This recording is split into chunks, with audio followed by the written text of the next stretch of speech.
Shalom Bapak Ibu Saudara, apa kabar? Luar biasa. Ya, senang bisa berjumpa lagi di tempat ini. Saudara, perenungan firman Tuhan kita hari ini saya beri judul, kepada siapa kamu berharap? Iya, kepada siapa kamu berharap? Tapi sebelum kita masuk pada inti khotbah kita hari ini, sebagai pendahuluan saya dan saudara tentunya perlu mengingat kembali apa yang pernah saya sampaikan beberapa waktu yang lalu. Mungkin ada yang lupa. Kalau lupa berarti tidak ingat ya. Kalau tidak ingat berarti lupa. Jadi perlu saling mengingatkan saya dan saudara. Dan apa yang perlu kita ingat ya, bicara soal pengharapan tentunya. Apa sih arti dari pengharapan? Ya, pengharapan berasal dari kata dasar harap yang berarti mohon, minta, keinginan supaya sesuatu terjadi, dan sesuatu itu biasanya hal yang sesuai dengan kebutuhan atau keinginan. Saya percaya Bapak Ibu Saudara hari ini hadir di tempat ini memiliki pengharapan. Enggak ada yang punya pengharapan, hanya Pak Edi. Boleh angkat tangan-tangannya yang punya pengharapan? Ya, karena penting Bapak Ibu Saudara kita untuk memiliki pengharapan. Di dalam Alkitab Ibrani 6 ayat 19 berkata bahwa pengharapan itu adalah sau. Ya, pengharapan itu adalah sau. Sau itu sama dengan jangkar ya Pak Edi ya. Mungkin kalau nelayan atau yang biasa melaut tahu. Sau itu dikatakan, pengharapan itu Alkitab mengibaratkan seperti jangkar, sau. Nah, sau atau jangkar ini digunakan di kapal atau di perahu oleh nelayan saat mereka di tengah laut. Ini jangkar ini akan diturunkan atau akan dilabuhkan. Tujuannya supaya apa? Supaya di saat di tengah laut, di saat datang gelombang yang begitu kuat, di saat badai angin menerpa, itu kapal itu tidak terbawa arus. Ya, supaya tidak terbawa arus. Kalau dia terbawa arus tentunya hilang. Terbawa arus hilang. Sekali lagi terbawa arus hilang Bapak Ibu Saudara. Nah, ada juga mereka terbawa arus karena gelombang kuat, itu kapal bisa hancur. Ya, jadi penting kapal memiliki sau atau jangkar, sama dengan kehidupan kita Bapak Ibu Saudara. Karena jangkar ini atau sau ini diibaratkan sebagai pengharapan, tentunya kita sebagai orang percaya harus memiliki yang namanya pengharapan. Kalau kita tidak memiliki pengharapan Bapak Ibu Saudara, kita bisa terbawa dengan arus. Bisa terbawa dengan badai dan gelombang, goncangan hari-hari ini begitu kuat. Kalau kita tidak punya jangkar, kita akan terbawa ke sana, ke sini, ke sana, sini. Pada akhirnya kita akan hilang atau kita akan hancur. Hari-hari ini Bapak Ibu Saudara begitu banyak orang-orang percaya kehilangan pengharapan. Kenapa? Mungkin masalah terlalu berat. Atau pergumulannya terlalu lama Bapak Ibu Saudara. Nggak ada hasil pastor, nggak ada solusi, nggak ada perubahan hidup. Sakit nggak sembuh-sembuh. Toh, keuangan nggak berubah-berubah. Toh, pasangan juga nggak berubah-berubah. Pemimpin nggak berubah-berubah, semuanya nggak ada yang berubah. Akhirnya kehilangan pengharapan Bapak Ibu Saudara.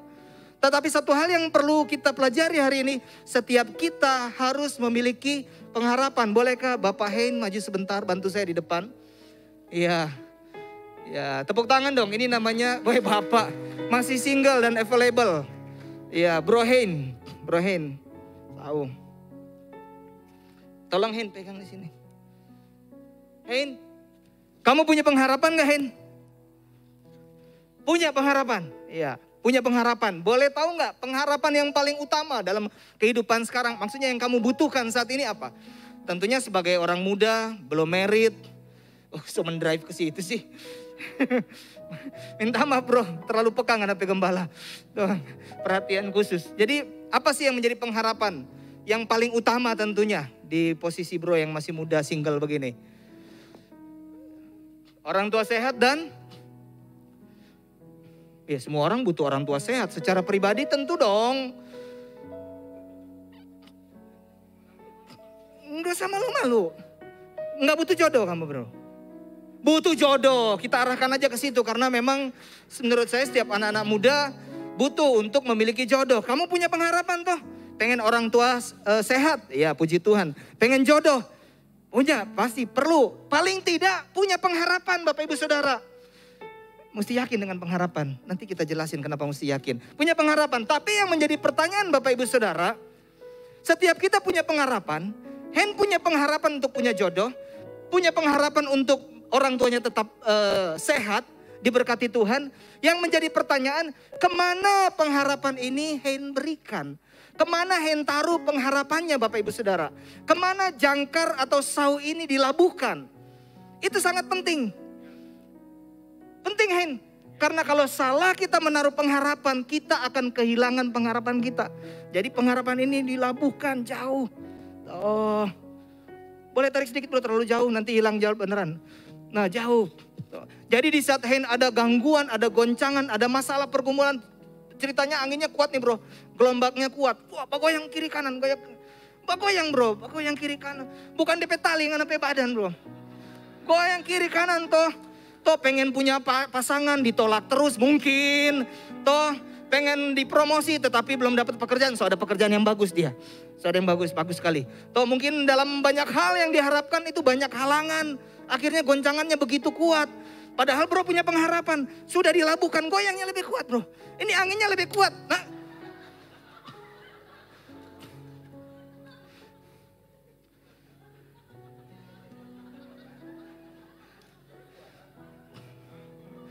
Bapak Ibu Saudara, ini karena apa? Ini karena salah menaruh pengharapan. Goncangan yang kuat membuat pengharapan dia patah. Saunya patah Bapak Ibu Saudara. Ada banyak hari-hari ini Bapak Ibu Saudara. Orang-orang kehilangan pengharapan dalam hidupnya. Pengharapannya hancur karena salah menaruh pengharapan. Tepuk tangan dulu untuk Hein. Saya nggak tahu kalau soal Jordan salah menaruh pengharapan atau enggak, tapi saya percaya dia bukan orang yang salah menaruh pengharapan. Makanya dia ada di gereja seperti Bapak Ibu Saudara semuanya. Tepuk tangan dulu untuk Hein. Nah ada banyak orang Bapak Ibu Saudara yang menaruh pengharapannya kepada sesuatu yang tidak tepat. Sesuatu yang salah. Akhirnya apa? Hancur. Bermasalah. Ada orang-orang yang menaruh pengharapannya hanya kepada manusia. Menaruh pengharapannya hanya kepada dunia. Dunia yang selalu berubah-berubah, manusia yang selalu berubah-berubah. Bukankah manusia selalu berubah-berubah? Coba lihat kiri kanan, berubah gak? Suami kita suka berubah-berubah? Istri kita? Orang tua kita suka berubah-berubah? Semua berubah-berubah Bapak Ibu Saudara. Gak ada yang kekal di dunia ini. Tahu firman Tuhan bilang begini Bapak Ibu Saudara. Yesaya 2 ayat 22 berkata demikian. Jangan berharap pada manusia. Siapa manusia di sini? Semuanya manusia. Pak Edi juga manusia. Saya juga manusia. Sebab ia tidak lebih daripada hembusan nafas.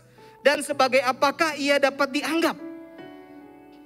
Hanya seperti hembusan nafas Bapak Ibu Saudara. Jadi kita gak boleh mengandalkan manusia karena manusia terbatas. Jangan mengandalkan karena saya udah sharing dengan Kak Steven. Saya udah sharing dengan Pak Edi, saya udah sharing dengan FCL. Pengharapan saya pasti akan terjadi. Bapak Ibu Saudara, hamba-hamba Tuhan bukan Tuhan. Kami hanya orang-orang yang dipercayakan Tuhan untuk membawa Bapak Ibu Saudara pengharapannya kepada Tuhan. Jadi jangan bergantung kepada hamba Tuhan. Dokter juga kita jangan bergantung pada dokter. Dokter gak bisa menyembuhkan Bapak Ibu Saudara. Dia bisa mengobati Bapak Ibu Saudara. Tetapi dia nggak bisa menyembuhkan karena kesembuhan datangnya dari Tuhan. Kenapa hari-hari ini ada begitu banyak orang kecewa?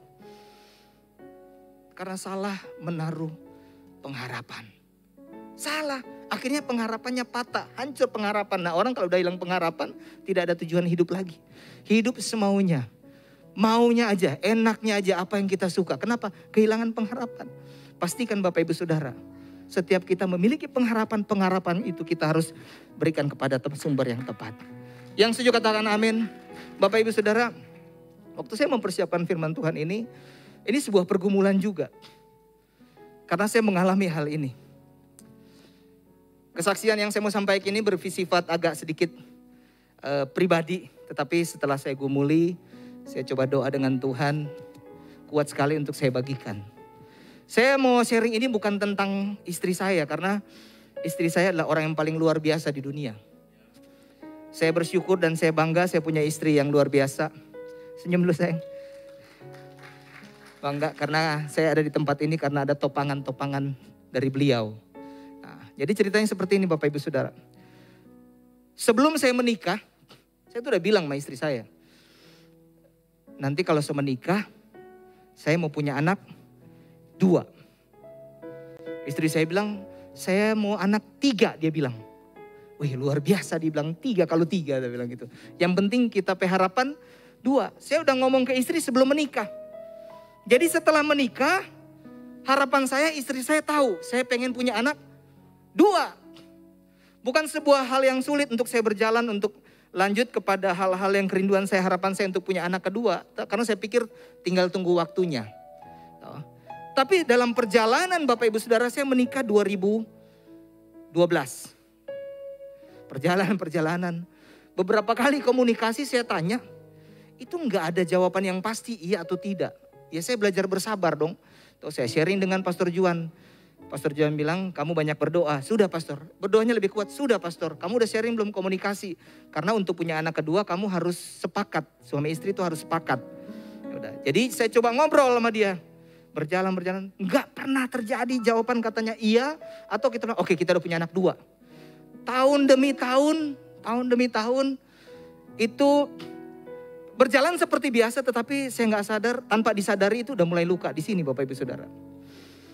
Sehingga beberapa kali kami coba komunikasi, bahas soal anak itu pasti hasilnya akan ribut, konflik. Kadang-kadang dia belum jawab, saya udah emosi lebih dulu. Ternyata setelah saya renungkan waktu menyiapkan ini, saya pernah di titik untuk masuk di dalam yang namanya kecewa. Harapan saya punya anak 2, harapan saya ke dia sudah mengerti untuk punya anak 2. Karena dari sebelum menikah saya bilang harapan saya punya anak 2. Yang kenyataan apa? Enggak. Wah itu sampai satu titik kami ketemu sebuah konflik. Dan di konflik itu Bapak Ibu Saudara, ternyata di pikiran saya setelah tahu itu udah mulai luka. Dan akhirnya mulai berpikir hal-hal yang negatif. Saya sempat berpikir bahwa kalau sampai dia gak mau punya anak, kita semua berpikir untuk memutuskan beberapa hal yang saya tahu itu salah. Saya tahu itu salah karena emosi. Tapi bukan berbicara sesuatu yang mau keluar dari firman. Tapi ada keputusan-keputusan yang saya tahu itu salah dan bisa berdampak yang cukup berat. Tetapi saya udah bulat. Ini anjing hitam Bapak Ibu Saudara tuh bagonggong terus. Wah dia begini. So cukup lama tuh Bapak Ibu Saudara dari 2012. Akhirnya kita konflik di ruang tamu, istri bilang begini. Sayang, darling. Oh, gitu. Dia panggilnya masih darling. Tapi darlingnya so lain. Darling, hati-hati. Karena so ribut di situ sempat ada saling suara tinggi. Apapun yang menjadi keputusan darling, itu bisa berdampak buat saya dan Yosua. Apapun itu, hati-hati. Bapak Ibu Saudara di tengah-tengah itu tiba-tiba tuh saya langsung diam. Istri keluar, saya tuh seperti ditempeleng. Tuh Roh Kudus seperti tempeleng Pak kita. Bilang Ngana ini hamba Tuhan, Ngana ini pemimpin, pendeta. Kenapa Ngana seperti itu? Tetapi memang keadaannya seperti itu. Saya tuh sampai di titik kecewa. Saya duduk di situ, saya nangis Bapak Ibu Saudara. Karena keadaan itu Bapak Ibu Saudara membuat saya dalam beberapa tahun ini susah tidur. Mungkin teman-teman belum begitu tahu asli. Tapi saya susah tidur. Susah tidur dalam pengertian gini. Setiap saya pikir soal anak, itu kita tak bangun. Bahkan beberapa sharing-sharing kalau mulai bahas tentang anak, saya langsung bawaannya negatif. Ternyata mulai kecewa di dalam. Untung saya dilawat Tuhan, dijamah Tuhan, ditegur Tuhan. Sehingga saya bertobat, saya nangis di hadapan Tuhan, saya minta ampun Bapak Ibu Saudara. Saya minta ampun di hadapan, memang benar-benar saya nangis di ruang tamu. Istri udah keluar. Kenapa? Karena saya sudah berpikir untuk mengambil keputusan yang salah. Lalu, puji Tuhan beberapa waktu lalu ada yang hubungi saya dan bilang begini. Pastor, kami mau memberkati untuk bisa honeymoon. Weh, honeymoon, puji Tuhan. Dalam hati ini tanda-tanda dari Tuhan ini. Honeymoonnya soalnya lewat jauh. Bukan jauh sekali ya, bulan lalu tapi baru ini dikasih tahu. Ayo, terus mau kasih hadiah. Ya sudah. Sampai ada beberapa jemaat yang DM Insta ke saya. Weh, asik, selamat ya pastor ya. Yosua semua punya adik. Kita bilang puji Tuhan, amin. Luar biasa, kita bilang mungkin ini tanda-tanda dari Tuhan. Ya sudah, ngineplah kami di hotel. Masalahnya Yosua ikut. Jadi ada orang ketiga ternyata kami. Cuman sampai yang hubungi saya bilang begini, pastor kiapa bawa anak? Kita bilang masalahnya gak ada orang mau ditinggal. Sudah gak apa-apa, orang pakai jurus Naruto. Kita bilang begitu, tenang aja. Dalam pakai jurus Naruto. Sudah pokoknya sampai di dalam kamar. Puji Tuhan Bapak Ibu Saudara. Luar biasa. Pulang dari hotel yang terjadi apa? Nyanda juga. Nyanda ada komunikasi, nyanda ada tanda-tanda, ditambah ada orang ketiga di sebelah saya. Sama sekali nggak ada pengharapan itu timbul sebuah tanda-tanda untuk bisa punya anak kedua. Enter baku sontong nyanda torang no, baku-baku sebelah karena siapin materi khotbah juga sih. Tapi paling tidak harapan saya kan dia basein selama kita udah bilang-bilang. Enggak juga Bapak Ibu Saudara. Nyanda ada tanda-tanda. Jadi orang teman di sana makan dan duduk jaga Yosua nonton, dia bilang lebih sedap di rumah. Enggak ada tanda-tanda. Tetapi yang luar biasa puji Tuhan yang saya alami waktu mempersiapkan ini. Respon saya enggak sama seperti dulu lagi. Karena saya udah percaya. Saya sadar bahwa sebelumnya saya menaruh pengharapan kepada istri saya. Istri saya manusia. Dia banyak kekurangan mungkin, ada hal-hal yang perlu saya komunikasikan untuk saya tahu kenapa kamu gak mau. Yang harusnya mungkin bisa dibicarakan solusinya seperti apa. Tetapi saya terlalu berharap dia mengerti. Dia mengerti sampai saya kecewa. Tetapi waktu saya berberes dengan Tuhan, saya bilang Tuhan minta ampun. Kita so salah kasih pengharapan. So salah menaruh pengharapan. Saya gak bisa merubah dia. Saya gak bisa merubah dia. Saya gak bisa paksa dia. Seharusnya saya menaruh pengharapan saya kepada Tuhan. Karena saya percaya, di saya berdoa, saya mengandalkan Tuhan. Tuhan yang akan mengubahkan dia. Tetapi Bapak Ibu Saudara yang sudah terbangun dalam pikiran saya, bukan masalah dia untuk dia bisa oke untuk punya anak atau tidak lagi. Bukan berarti saya hilang pengharapan. Belum lolos sayang. Belum. Saya tetap berharap. Tetapi saya punya cara yang benar. Karena saya tahu pengharapan saya bukan dari dia. Dari Tuhan. Karena saya tahu kebahagiaan saya bukan cuma dari soal bicara punya anak. Yang kedua, karena saya tahu damai itu datangnya dari Tuhan. Saya percaya apapun keadaan saya ke depan, saya akan tetap berharap. Saya akan tetap berdoa, baku kuat doa orang sayang. Berdoa, saya akan berdoa sampai mujizat Tuhan terjadi dalam hidup saya. Hari-hari ini Bapak Ibu Saudara ada begitu banyak konflik, masalah di dalam kehidupan kita karena kenapa? Kita salah menaruh pengharapan kita. Kalau kita salah menaruh pengharapan, pasti kita akan memiliki respon yang salah. Kita akan memiliki tindakan-tindakan yang salah. Karena apa? Salah menaruh pengharapan. Kita mengandalkan manusia, mengandalkan dokter. Dokter bisa bilang begini, Bapak gak bisa punya anak. Yang mungkin lagi rindu punya anak. Mungkin pekerjaan sudah gak ada solusinya kok. Udah gak bisa bekerja karena umur. Atau jodoh mungkin udah umurnya terlalu lanjut. Taruh pengharapanmu kepada Tuhan. Karena dia adalah sumber berkat. Dia sumber berkat. Kenapa kita harus menaruh pengharapan kita kepada sesuatu yang berubah-berubah? Yang bisa habis, bisa hilang. Mari kita belajar Bapak Ibu Saudara. Taruh pengharapan kita kepada Tuhan. Firman Tuhan bilang begini. 1 Timotius 4 ayat 10. Itulah sebabnya kita berjerih payah dan berjuang. Karena kita menaruh pengharapan kita kepada Allah yang hidup. Juru selamat semua manusia, terutama mereka yang percaya. Kita taruh kepada Tuhan. Tuhan kita tuh hidup Bapak Ibu Saudara. Allah tuh hidup. Dia mampu mengubahkan, memulihkan. Dia mampu memberikan apapun yang menjadi pengharapan Bapak Ibu Saudara. Yang setuju katakan amin. Tepuk tangan untuk Tuhan Bapak Ibu Saudara. Roma 15 ayat 13. Semoga Allah sumber pengharapan. Bilang sumber pengharapan. Memenuhi kamu dengan segala sukacita dan damai sejahtera dalam iman kamu. Supaya oleh kekuatan Roh Kudus kamu berlimpah-limpah dalam pengharapan. Sumber pengharapan. Seperti mata air, sumber air. Bisa airnya bisa habis gak Bapak Ibu Saudara kalau sumber air? Gak bisa Bapak Ibu Saudara, sama. Tuhan sumber pengharapan Bapak Ibu Saudara. Pengharapan kita kepada Tuhan tidak akan ada yang sia-sia. Pengharapan kita kepada Tuhan tidak akan mengecewakan. Mungkin keadaannya pastor tapi gak berubah-berubah, ini bagaimana? Selama kita berharap, berapa lama berharap? 5 tahun, saya 10 tahun Bapak Ibu Saudara berharap.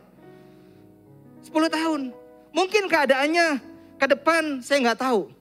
Bisa dapat anak kedua atau tidak. Mungkin Bapak Ibu Saudara berpikir, apakah saya masih bisa mendapatkan pekerjaan yang baik atau tidak? Apakah pasangan saya bisa berubah atau tidak? Keuangan ekonomi kami bisa berubah atau tidak? Tidak tahu.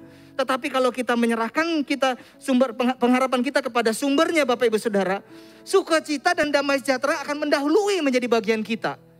Mungkin keadaannya berubah, tetapi damai itu sudah menjadi bagian saya dan saudara. Toh, Karena apapun keadaan kita Bapak Ibu Saudara, mungkin tidak seperti yang kita mau, tetapi Allah turut bekerja dalam segala sesuatu untuk mendatangkan kebaikan. Belum punya anak, pasti ada kebaikan Tuhan di dalamnya. Belum ada jodoh, ada kebaikan Tuhan di dalamnya. Artinya ada rencana Tuhan. Mari kita letakkan pengharapan kita. Bapak Ibu Saudara yang hadir di tempat ini, pasti semua punya pengharapan. Amin. Kepada siapa Bapak Ibu Saudara menyerahkan pengharapannya? Kepada manusia? Kepada pasangan kita? Kepada bos kita? Kepada gereja kita? Kepada hamba Tuhan? Semuanya berubah-berubah. Tapi Tuhan tidak pernah berubah. Dahulu, sekarang, dan selama-lamanya. Tepuk tangan untuk Tuhan. Saya belajar banyak hal Bapak Ibu Saudara, saya dibentuk Tuhan. Saya percaya ini adalah proses yang harus saya alami. Karena Tuhan lagi bentuk saya. Sedang mendewasakan saya. Ada waktunya. Amin. Nah, ada beberapa ciri yang perlu kita pelajari Bapak Ibu Saudara. Ciri-ciri orang-orang yang berharap kepada Tuhan. Ini bisa menjadi introspeksi buat kita masing-masing. Apakah kita hari-hari ini benar-benar menaruh pengharapan kepada Tuhan atau bukan? Nah, orang yang berharap kepada Tuhan itu terlihat dari kesungguhannya. Bilang kesungguhannya. Tuh ngomongnya aja gak sungguh-sungguh. Bilang kesungguhannya. Kesungguhannya. Ibrani 6 ayat 11 sampai 12 berkata demikian. Tetapi kami ingin supaya kamu masing-masing jemaat GB Gilgal menunjukkan kesungguhan yang sama untuk menjadikan pengharapanmu suatu milik yang pasti sampai pada akhirnya. Agar kamu jangan menjadi lamban, tetapi menjadi penurut-penurut mereka yang oleh iman, bilang oleh iman dan kesabaran mendapat bagian dalam apa yang dijanjikan Allah.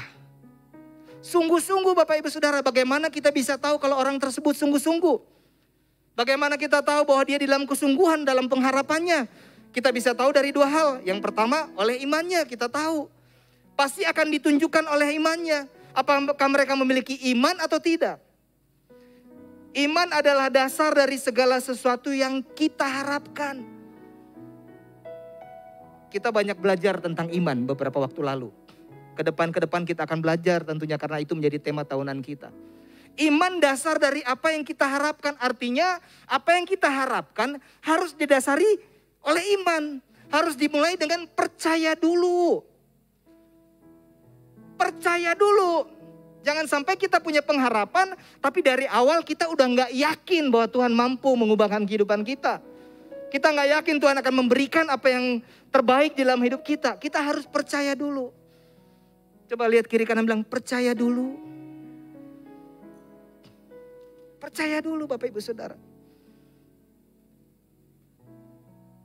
Kita memiliki iman dan yang kedua kita harus memiliki kesabaran. Sabar. Bilang di sebelahnya sabar. Kalau enggak di sebelah bilang sabar, sabar, sabar. Kenapa kita harus sabar? Karena semua harus berjalan seperti apa yang Tuhan mau.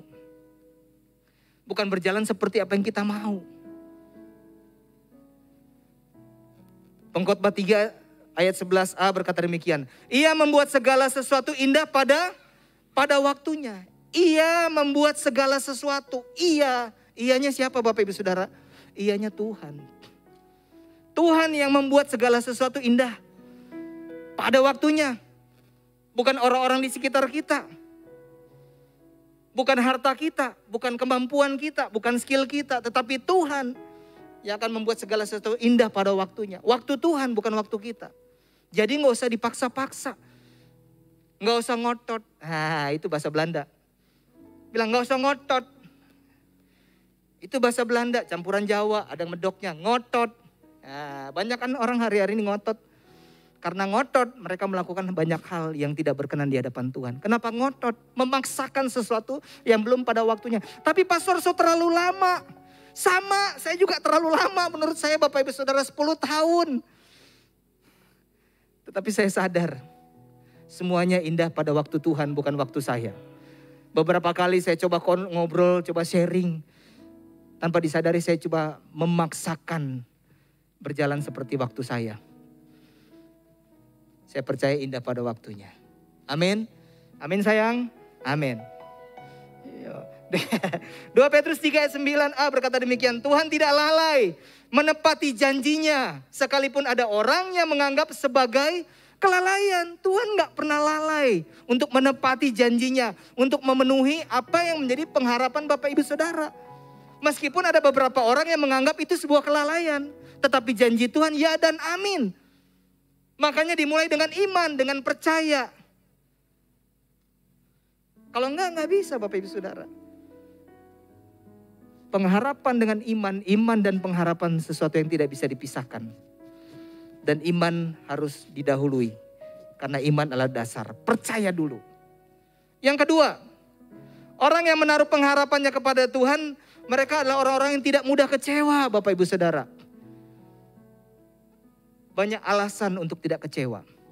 Tetapi kalau kita percaya, kita sadar siapa Tuhan kita, gak ada alasan buat orang percaya menjadi kecewa. Iya. Kenapa banyak orang kecewa? Gak sadar, dia gak tahu Tuhannya itu punya kuasa. Dia gak punya keyakinan, dia gak punya iman. Percuma ke gereja kalau begitu. Percuma berdoa Bapak Ibu Saudara. Lukas 7 ayat 23. Dan berbahagialah orang yang tidak menjadi kecewa dan menolak aku. Nah ini bahayanya Bapak Ibu Saudara. Orang kalau kecewa tanpa disadari dia menolak Tuhan. Mungkin masih melayani, mungkin masih di gereja, mungkin masih beribadah, tapi sebenarnya hatinya sudah menolak. Makanya kalau dengar firman, itu kurang singgung-singgung Pak kita. Itu pendeta-pendeta kurang haga-haga Pak kita, DP jari tunjung-tunjung Pak kita. Ini firman Tuhan bukan for kita, ini for kita pe istri, for kita pe suami. Ini for dia, pas firman datang loh, dengar ya. Itu bentuk menolak Tuhan. Firman Tuhan diberikan buat saya, bilang buat saya. Bukan buat orang lain. Buat saya secara pribadi juga. Karena firman Tuhan bermata dua. Mbak Iris ke muka, Mbak Iris ke belakang. Sama-sama belajar di sini. Yang setuju katakan amin. Jangan mudah kecewa Bapak Ibu Saudara. Karena kecewa ada langkah-langkah awal. Langkah awal untuk menjadi gila. Kecewa adalah langkah awal menjadi gila. Ini saya dapat teori dari Bapak Pendeta Edi Wanjoyo. Tapi iya loh Bapak Ibu Saudara. Orang kalau udah mulai kecewa tuh udah mulai yang namanya khawatir. Mulai khawatir. Lalu kalau sudah khawatir dia akan menjadi takut. Lalu mulai stres. Dan mulai bicara dan ngobrol sendiri. Dan akhirnya sukses menjadi gila. Untung saya cuma sampai di titik awal. Soalnya sempat jauh bangun kaget pikir-pikir anak tak bangun. Istri sempat tanya, "Kenapa sayang?" Dalam hati anak tanya-tanya. Ini tahu so. Dia tahu tuh ini jam 1 pagi tak bangun. Udah pikir anak. Tuh, itu sampai begitu tuh. Saya bisa tidur sampai begini. Karena apa? Berusaha menghilangkan apa yang di pikiran saya. Bukan saya gak berdoa Bapak Ibu Saudara. Berdoa. Hamba Tuhan kok gak aja berdoa. Tapi itu dia anjing hitam dan anjing putih itu ada di dalam tuh. Ada si iblis. Ada Roh Kudus yang terus saling menggoda. Tinggal memutuskan aja kita mau ikut yang mana. Kenapa? Kecewa. Ini yang saya alami Bapak Ibu Saudara. Saya gak tahu Bapak Ibu Saudara jatah bangun pagi atau nyanda. Atau lagi bastir tiba-tiba. Saya gak tahu. Kalau ada bertobat. Bilang bertobat. Kita gak bisa merubah pasangan kita. Sekali lagi kita gak bisa merubah banyak hal. Tapi kita bisa menyerahkan pengharapan kita kepada Tuhan. Yang adalah sumber dan dia akan mengubahkan. Dia akan mengubahkan apa yang menjadi pengharapan kita akan terpenuhi. Yang setuju katakan amin. Tugas kita apa? Tugas kita hanya melakukan bagian saya dan saudara. Yang lagi cari jodoh, anak-anak muda. Tugasnya apa? Ya jaga ini bait Allah. Jadi orang yang takut Tuhan. Pengen cari pasangan takut Tuhan, kita gak takut Tuhan, gak ketemu. Pakai baju yang bagus, rajin mandi, sedikit, basmengken. Yang wanita. Yang bekerja pengen dipromosi, kerja dengan baik. Jangan terlambat, jangan korupsi. Pengen dipromosi, harapannya apa? Ingin dipromosi. Tapi suka rubah-rubah nota, percuma Bapak Ibu Saudara. Yang pengen sehat, pengen sembuh, ikutin dokter bilang. Makan babi, jangan terlalu banyak. Makan RW, jangan terlalu banyak. Kalau saya udah gak makan RW, buat sehat. Lakukan bagian kita. Terus lakukan bagian kita. Tuhan pasti lakukan bagiannya. Amin. Amin. Amsal 16 ayat 3 berkata demikian, serahkanlah perbuatanmu kepada Tuhan.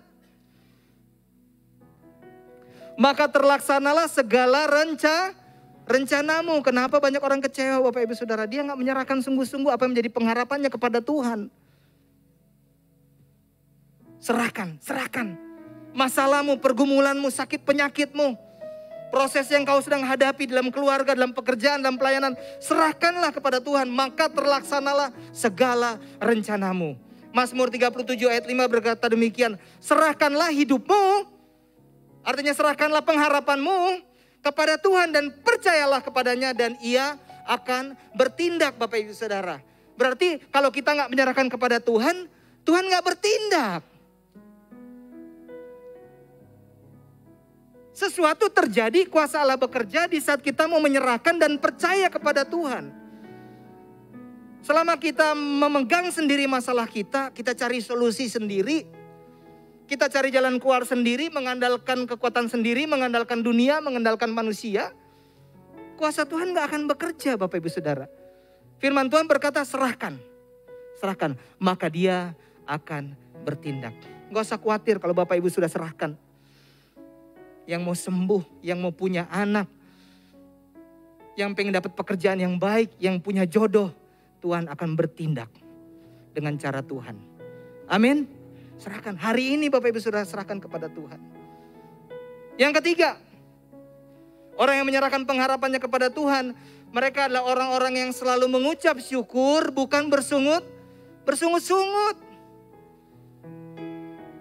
Setiap aku dapat apa kabar? Nah, pesoele. Ada sehat-sehat, semua mati. Sudah Jom, stop Jom, bikin apa di gereja. Sudah JP komsel. Dah, biar jo saki-saki. So tuale, mati kalau mati.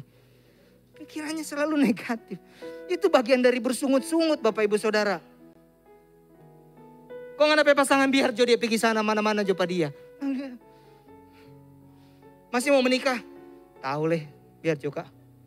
Sakit Kak, ditolak terus.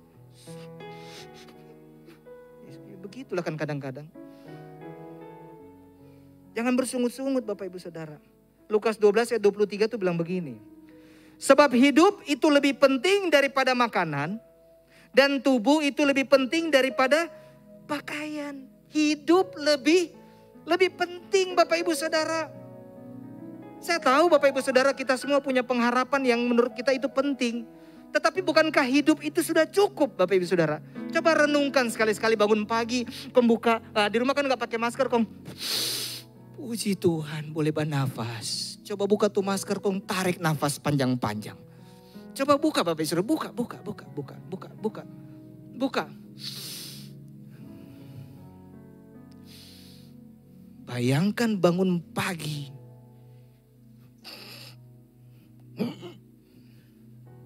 Kurang dia cari itu nafas. Kita pernah kena COVID di awal-awal. Hampir 1 bulan tuh oksigen. Ada bernafas merupa kosong. Nah, bagaimana kalau pagi sudah buka? Bagaimana kalau pagi pas buka masker, buka selimut atau buka mata, sudah ada bernafas? Bagaimana Bapak Ibu Saudara? Ya nggak tahu lah, mana ada orang yang tahu? Ada yang tahu? Nggak ada yang tahu. Ada di sini yang buka. Oh iya Kang, waktu itu kita ada nggak bernafas, Kong masih bercerita. Yang nggak ada yang tahu. Bayangin tuh, pas orang tidur malam. Pas mau bangun, soalnya gak bangun. Kita sudah gak tahu apapun juga. Kita gak bisa ngerti. Mau dikubur sama siapa, mau kubur di mana, siapa yang mau layani penguburan. Tuh, kita udah gak tahu. Mau dibikin apa. Kan. Tapi sekarang kan kita tahu nih. Kita bisa bernapas Bapak Ibu Saudara. Bagaimana kalau nafas itu dihitung? Bayar waktu itu di pandemi awal beberapa tahun lalu, yang pertama kami sempat berpikir ya Pak Edi mau cari tabung-tabung oksigen. Karena oksigen so mahal, susah dicari. Oh, jadi kita udah mau coba cari dulu, harganya mahal Bapak Ibu Saudara, mahal sekali. Hampir mau beli. Kenapa berpikir kalau ada pelayanan jemaat ada yang kena dan butuh tabung, kita coba bisa bantu siapkan. Itu mahal sekali. Kita nih nafas sekarang Bapak Ibu Saudara gratis.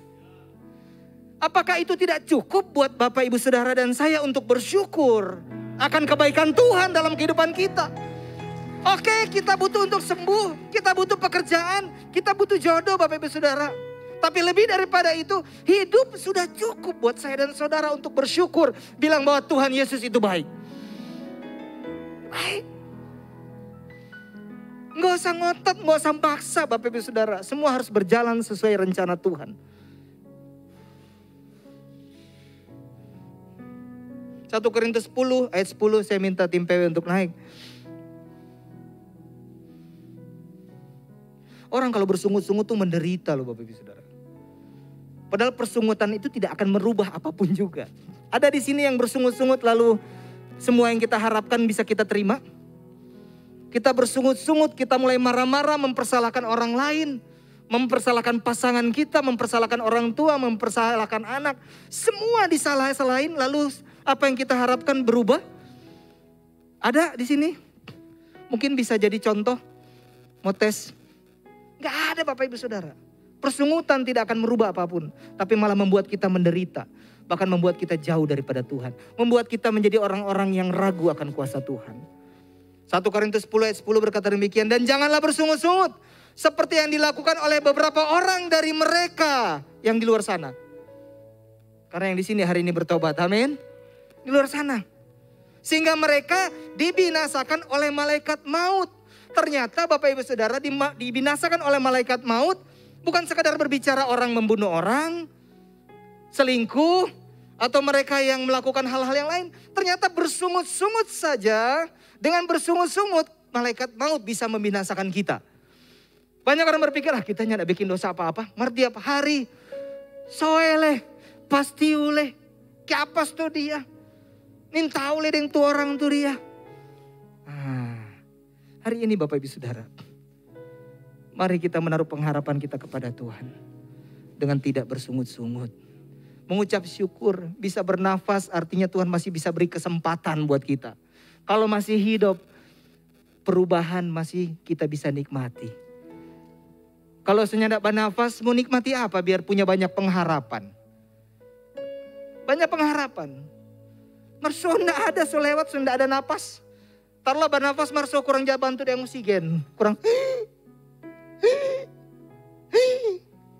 Bagaimana kita mau menikmati pengharapan kita kalau posisi seperti itu? Bersyukurlah. Bersyukur. Banyak bersyukur. Kita sama-sama banyak bersyukur. Di begitu banyak pengharapan saya dan saudara yang mungkin belum terpenuhi. Bersyukur karena bernafas. Hidup. Sudah cukup bagi kita. Untuk tahu bahwa Tuhan baik dalam kehidupan kita. Yang keempat dan yang terakhir. Orang yang selalu menaruh pengharapan kepada Tuhan adalah mereka yang mau hidup suci dan menjaga kekudusan. Bilang suci dan menjaga kekudusan. Yudas 1 ayat 20 sampai 21 berkata demikian. Akan tetapi kamu, saudara-saudaraku yang kekasih, bangunlah dirimu. Bangunlah dirimu sendiri di atas dasar imanmu yang paling suci dan berdoalah dalam Roh Kudus. Peliharalah dirimu demikian dalam kasih Allah sambil menantikan rahmat Tuhan kita. Menantikan pengharapan kita. Menantikan janji-janji Tuhan kita. Yesus Kristus untuk hidup yang kekal. Ibrani 12 ayat 14. Berusahalah hidup damai dengan semua orang dan kejarlah kekudusan. Sebab tanpa kekudusan tidak seorang pun akan melihat Tuhan. Tanpa kekudusan tidak seorang pun akan menikmati janji-janji Tuhan. Tanpa kekudusan tidak seorang pun akan menerima pengharapan dari Tuhan. Kalau melihat saja tidak, bagaimana kita bisa menerima? Kalau melihat saja tidak Bapak Ibu Saudara, bagaimana kita bisa merasakan apa yang menjadi janji-janji Tuhan? Bapak Ibu Saudara, kita nggak bisa sedang menanti pengharapan dari Tuhan. Tetapi hidup kita bohong sana, bohong sini. Sama suami istri aja suka bohong-bohongan. Tipu sana, tipu sini. Apalagi dengan orang lain. Sama orang tua aja kita bohong-bohong. apalagi dengan orang lain. Sama hamba Tuhan aja kita bohong-bohong, apalagi dengan orang lain. Gak bisa Bapak Ibu Saudara. Kalau kita lagi menanti pengharapan, tapi di pekerjaan kita rubah-rubah nota, bolos-bolos pekerjaan, bagaimana kita bisa menerima pengharapan dari Tuhan? Gak bisa, firman Tuhan jelas bilang, tanpa kekudusan kita gak bisa melihat Tuhan. Artinya kita gak bisa menikmati pengharapan dari Tuhan, janji-janji Tuhan. Mari kita jaga hidup kita dengan hidup suci dan hidup kudus. Dan percayalah janji Tuhan, ya dan amin. Pengharapan Bapak Ibu Saudara tidak ada yang sia-sia. Kita menaruh pengharapan kita tidak kepada tempat yang salah, tetapi kepada Tuhan yang adalah sumber pengharapan. Ku tahu Tuhan pasti buka jalan. Saya undang Bapak Ibu Saudara untuk berdiri. Ku tahu Tuhan pasti buka jalan, asal ku hidup suci, tidak turut dunia. Ku tahu Tuhan pasti buka jalan. Ku tahu Tuhan sudah dengar doaku. Ku tahu Tuhan sudah dengar doaku. Yes. Ku tahu Tuhan sudah dengar doaku. Karena ku sungguh yakin tak ada yang tak mungkin. Ku tahu Tuhan sudah dengar doa. Bapak Ibu Saudara, biar musik terus mengiringi. Apa yang menjadi pengharapan Bapak Ibu Saudara? Kita punya Tuhan yang luar biasa. Mungkin dokter bilang, kamu gak bisa lagi punya anak. Kamu gak mungkin punya anak. Atau mungkin ada yang bilang kamu sudah terlalu umur, sulit untuk mencari pekerjaan. Sakit penyakitmu terlalu berat, tidak bisa sembuh lagi. Tapi mereka adalah manusia yang menyampaikan manusia penuh dengan keterbatasan. Mereka tidak punya kuasa untuk memulihkan dan menyembuhkan Bapak Ibu Saudara. Tetapi hari ini Bapak Ibu Saudara, percayalah kita punya Tuhan yang hidup, yang adalah sumber pengharapan kita. Di mana pengharapan kita tidak akan pernah sia-sia. Lakukan bagian kita Bapak Ibu Saudara, lakukan bagian kita. Kalau memang ada yang tidak berkenan, saat ini mari kita minta untuk pengampunan dari Tuhan. Kita berdamai dari Tuhan. Agar apa yang menjadi pengharapanmu bisa menjadi bagianmu. Apa yang kita inginkan, apa yang kita mau kita bisa alami. Kita bisa menikmati sukacita, damai sejahtera. Mungkin gak ada tanda-tanda untuk berubah. Tidak akan ada tanda-tanda untuk bisa menerima. Tapi percayalah Bapak Ibu Saudara, apapun keadaannya Allah terus bekerja mendatangkan kebaikan Bapak Ibu Saudara. Dia akan memberikan yang terbaik. Kita belum menerima apa yang kita mau. Tetapi damai sukacita sudah menjadi bagian saya dan saudara di saat kita percaya dan menaruh pengharapan kita kepada Tuhan.